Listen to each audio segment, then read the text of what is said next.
All right, welcome back, everybody. Back with another quick little news of the day video here for you guys. Keeping you guys up to date with everything that's been going on in the Dota 2 Pro circuit. The roster shuffling deadline has now come and gone, which means this board is the last little bit of news that we have from this year's post-TI roster shuffling period, which has been a pretty entertaining one, definitely a very busy one, and let's just get into today's video. But before we do that, of course, as per usual, if you've noticed that I've missed anything on this board or in prior boards and previous videos, feel free to let me know in the comments down below. Try to make sure that it is something that has been confirmed. And if you want to check out the links to anything that I talk about in this video, they are all in the description down below, as well as the link to our Discord server if you want to check that out. And of course, if you always want to be notified whenever I upload, you always want to be up to date with what's going on in the DPC, or you just want to know when I'm posting stuff that's unrelated to news, feel free to subscribe and hit the bell so you're always notified. And if you enjoy this video, like it and share it. It goes a long way. Thank you.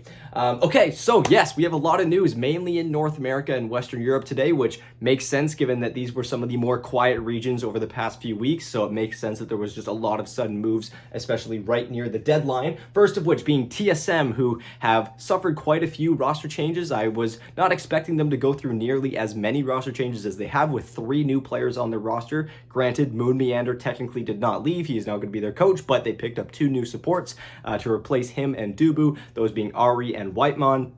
And now SaberLight has left the team, and he's going to be getting replaced by a Russian player known as Kasane. Not exactly sure how to pronounce it. He's a player that has had a relatively short pro career at this point. He has played on teams like Rune Eaters and VP Prodigy, and that's pretty much it. So we'll see how he's going to end up doing. This is definitely going to be a big test for him to see if he's really all that. He's got some pretty big shoes to fill, as TSM has had a pretty great past year. So we'll see if he can live up to that. Overall, I like the moves that TSM has made. Again, it's unfortunate that they weren't able to keep the whole roster together, that they had to make as many roster changes as they did, but still, I can't really complain too much. This roster still looks pretty good.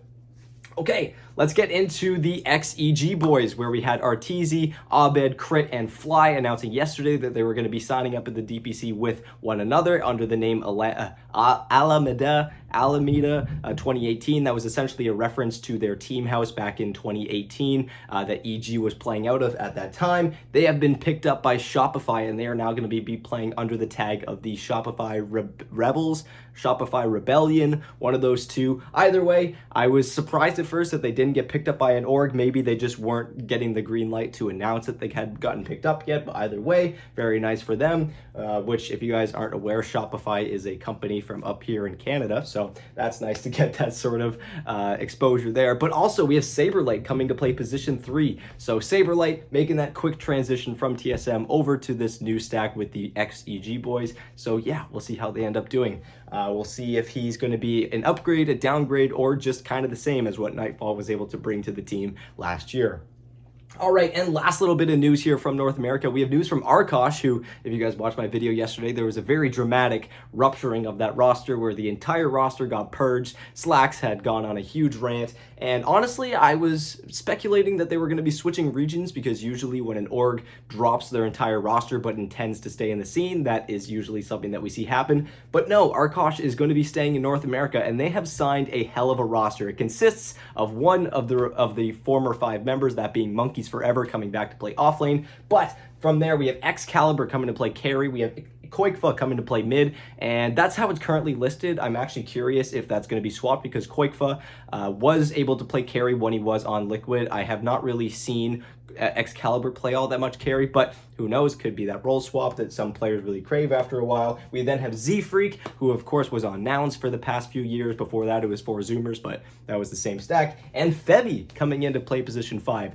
This is a pretty great looking roster, I gotta say. So I am excited, to say the least, about this upcoming season. I don't think the player comms are going to be nearly as funny this time around without, Jenkins and Monkeys just clowning on BSJ the whole time, but still, this still seems like a pretty fun stack that should be able to post up some wins, again, in North America as well. This is a largely European-based team that is actually going to be playing out of North America, so that's very exciting.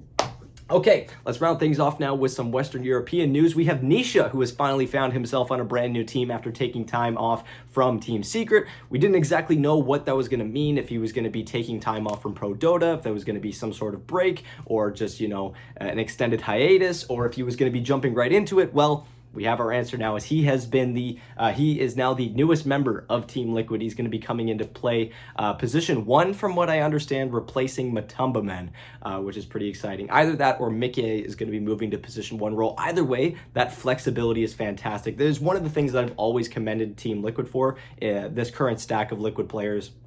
You could say that Taiga was a part of it too when he was on this team as well. Same thing for Koikfa, but they had always been really, really flexible with switching roles, which made drafting against them that much harder.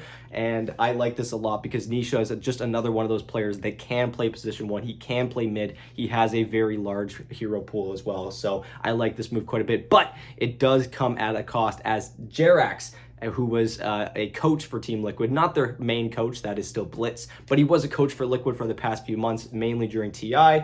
He has left the team. And honestly, again, this is all speculation, this is personal speculation, but maybe he goes to coach that old G stack.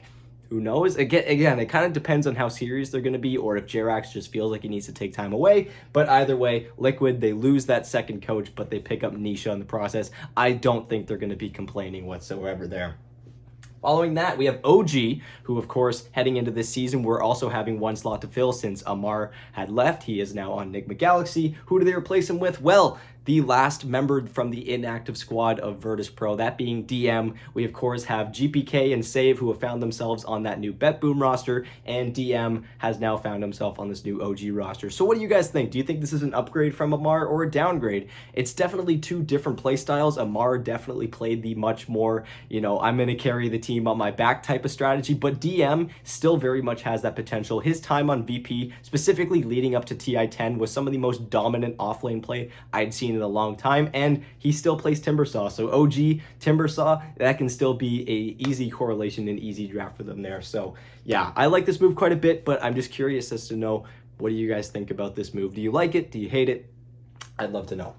Okay, we are coming towards the end of this video. First things first, we have WeHa, who has joined Team Bald. Yes, the newest member since, of course, Xcalibur is finding himself on the new Arkosh roster. That meant that Bald had 1 more spot to fill, and that has gone to WeHa. I like this a lot. I love WeHa as a player, as a person, and so finding that he's going to be competing on a DPC squad is very exciting. Hopefully he can get out of Div 2, get himself back up to Div 1 like he was with Alliance very briefly, but for now, he's just going to find himself on Team Bald, and we'll see how they do. Again, just another reason for people to cheer for this team, more than just Gork.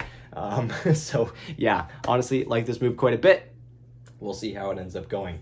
And one bit of news that isn't here before I talk about the last little thing here, which isn't very much.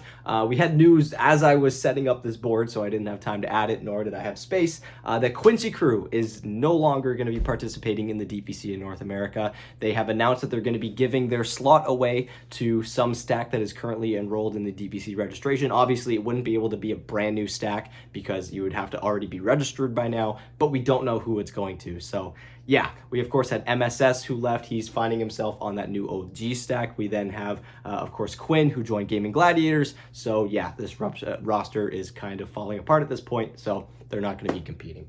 And yeah, last little bit of news here, more news about production. Of course, yesterday we had the news that PGL, who of course runs TI and numerous other tournaments, is going to be hosting North American and Western European regional tours. We have news that Epulze is going to be hosting the Southeast Asian regional tours for this upcoming year. So yeah, let me know what you guys think about any of the things that I talked about in this video in the comments down below. Thank you guys so much for watching. This has been an incredible roster shuffling period. You guys have been amazing. You guys have just always been commenting, leaving likes, sharing the videos. It's been a lot of fun, and again, with how chaotic it's always been nice to have a community that is as involved as I am, and as involved as ever when it comes to this stuff and staying on top of it. So thank you guys so much for watching. Thank you guys so much for your support. I'm so excited to get into this next TPC season as we starting to get into more types of content.